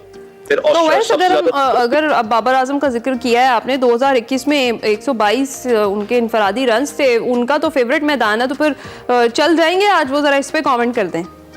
देखिए चलना चाहिए क्योंकि आप जब एक बात करते हैं बाबर आजम की तो वन ऑफ द फाइनेस्ट आप बात करते हैं। लेकिन अब आपको पता है थोड़ा स्लो एंड स्टडी एक बहस जो उनसी इस वक्त हर जगह छिड़ चुकी हुई है। अभी की बात नहीं कर रहा, आने वाले टाइम की बात कर रहा हूँ। क्या बाबर आजम रिजवान की T20 में जगह बनती है, नहीं बनती? क्योंकि जिस तरीके से T20 क्रिकेट आपको पता है पूरी दुनिया के अंदर जा रही है, एक मॉडर्न आपको स्ट्राइक रेट्स का एक कल्चर आपको अब नजर आता है। एक 200 जैसे उस दिन मिलर ने 200 स्ट्राइक रेट से बैटिंग की है। मुझे पता है बीच में मिडिल ऑर्डर में आपको वो प्लेयर्स चाहिए होते हैं जो कि आपकी लड़खड़ाती इनिंग्स को आके संभाला भी दें। लेकिन पाकिस्तान का सबसे बड़ा इशू ये है, जब आप बैटिंग ऑर्डर की बात करते हैं, अगर आपने 170 180 आपने चेज करना है, आपको समझ में ही नहीं आती कि हम लोगों ने जो 170 180 चेज करना है, हमने उसके अंदर जाके प्लेयर्स की जो एक ओपनिंग डिपार्टमेंट है उसके अंदर हमने छेड़छाड़ नहीं करनी। हम छेड़छाड़ करते हैं ना, हमने साइम अयूब को हमने जाके वन डाउन पे खिला दिया। बाबर अगर उसकी बात करूं उसको आपने फिर वही आपने खुद कहा था कि बाबर रिजवान को मैंने तोड़ना है। आकिब जावेद की स्टेटमेंट कि हमने कंटिन्यू करना, आपने खुद जाके सारे मामला खराब किए। उस्मान खान की बात करें, उस पर बहुत बड़ा बुरा पैच है। कुछ प्लेयर्स होते हैं जो डोमेस्टिक और आप बात कर लें लीग क्रिकेट के अंदर बहुत तगड़े होते हैं, लेकिन इंटरनेशनल लेवल पे वो नहीं अपने आप को अच्छा परफॉर्म नहीं करते हैं। वो चीज आपको नजर आ, पाकिस्तान आज फील करेगा प्रेशर, लेकिन अच्छा हंटिंग ग्राउंड है। बिल्कुल। और बहुत से लोग अवैस आपकी इस बात पर नजरसानी भी अब करेंगे। आपने जब ये बताया कि तहफुजात हैं, उनकी कोचिंग स्टाइल पर भी तहफुजात हैं। आकिब जावेद के जब तक वो अबूरी को हैं, उसके बाद जो मैचेस की सूरत हाल है, मेरा ख्याल है आम लोग यही समझ रहे हैं कि सीरीज जीत रहे हैं तो ठीक है, लेकिन मैचेस को इंडिविजुअली भी देखना पड़ेगा कि जब से उन्होंने अबूरी तौर पर कोच की जिम्मेदारियां संभालना शुरू की हैं, तब से हम मैचेस हार रहे हैं। और इसके साथ साथ जो कॉम्बिनेशंस वो बनाकर दे रहे हैं वो भी कामयाब होते हुए दिखाई नहीं दे रहे। अवैस बहुत शुक्रिया। ब्रेक के बाद हाजिर होंगे। Welcome back to Express. और जैसा कि आपको पता है कि आज जुम्मा है, जुम्मे के रोज हम आपको कुछ झलकियां दिखाते हैं अपने फ्लैगशिप शो कारवां सराय की, जो आप देख सकते हैं इतवार की शब 8:05 पर। तो देखते हैं कि इस बार के कारवां सराय में मुस्तनसर हुसैन तारड़ साहब कहाँ मौजूद हैं और किससे गुफ्तगू कर रहे हैं। आज मैं समझता हूँ कि मैं बहुत खुशनसीब कि जिमी नेल्सन जैसा फोटोग्राफर आपको, अब मैं कहां तक यकीन दिलाऊं कि कम से कम मेरी जो मुख्तसर जिंदगी है मैंने इससे बेहतर फोटोग्राफ्स नहीं देखी। हम इनके स्टूडियोज में और इनके स्टूडियोज की वॉल्स के ऊपर जो तस्वीरें लगी हुई हैं उनमें से बहुत सी जगहों पे मैं भी गया हूं, लेकिन ये कोई और दुनिया है, ये जिमी नेल्सन की दुनिया है। And it's amazing. एंड अभी गुफ्तगू करते हुए मैं इसे कह रहा था कि इनमें एक एक तस्वीर ऐसी है जिसके ऊपर पूरा पूरा प्रोग्राम किया जा सकता है। The simplistic way of answering it, I was very, very, very lost. Lost. But as a person. As a person. And I was trying to find the truth of who I was. मतलब है कि बंदा जो है वो अपने आप को, और हर क्रिएटिव शख्स अपने आप को एक खास स्टेज पे लॉस्ट फील करता है। वो बेरिंग तलाश करता है कि कहाँ पे मैं बिलोंग करता हूँ या कौन सी चीज मुझे आसूदगी दे सकती है। तो जिमी ने बड़ी अच्छी बात की कि आई वाज लॉस्ट, और मैं चाहता था कि उसका कोई मुझे जवाब मिले, اور اس کے لیے تبت was the best place. In hindsight, yes. Then, inspired by Tintin, I thought, well, I have to leave this world and re-enter another world, a world of discovery. But it wasn't so much about the other, it was more myself. ایک اور دنیا میں وہ کہتے ہیں کہ میں داخل ہونا چاہتا تھا، وہ جو تھی نا بہت تعصب کی اور ریلیجیس فینیٹسزم کی دنیا، اور جس میں مجھے انہوں نے گھونٹ دیا تھا اور میرا پاس جو تھا وہ بھی اس کو کرش کر دیا تھا، اس کو چھوڑ کے میں ایک اور دنیا میں جانا چاہتا تھا. اور وہ انہوں نے یہ بھی کہا کہ ان کے لیے ریس اور کلر اور مطلب رنگ اور مذہب اور وہ جتنا ڈاگماز ہے وہ ان کے اوپر بلیو نہیں کرتے. They believe the humanity is one. جناب یہ ایپیسوڈ بہت ہی انٹرسٹنگ ہونے والی ہے کیونکہ 57 سالہ جمی نیلسن جو ہیں وہ کوئی عام فوٹوگرافر نہیں ہے، بہت ہی خاص ہے، اور ان کا جو ٹرائبل ایریاز میں کام ہے اس کو پوری دنیا میں شہرت حاصل ہے. یہ انگلش فوٹوگرافر ہیں اور ان کا کام کو پذیرائی ہر وقت ملتی رہتی ہے. انڈیجنس پیپل کے حوالے سے جو خاص قبیلے ہیں ان کی فوٹوگرافی آپ نے دیکھا بھی اپنی اسکرین پر، بہت خوبصورت ہے. اور جیسا کہ مستنصر صاحب کہہ رہے تھے کہ ان کی ہر تصویر، ہر فن پارہ، اس پر ایک اپنا پروگرام ہو سکتا ہے، تو یہ پوری دنیا مانتی ہے. دیکھنا مت بھولیے گا اتوار کی شب رات 8:05 پر. اسی کے ساتھ ہمیں دیجیے ایکسپریسو سے اجازت. آپ سے ملاقات ہوگی پیر کو. اپنا خیال رکھیے گا، فیڈ بیک ضرور دیجیے گا، بیسٹ آف ایکسپریسو ضرور دیکھیے گا. اللہ حافظ. اللہ حافظ.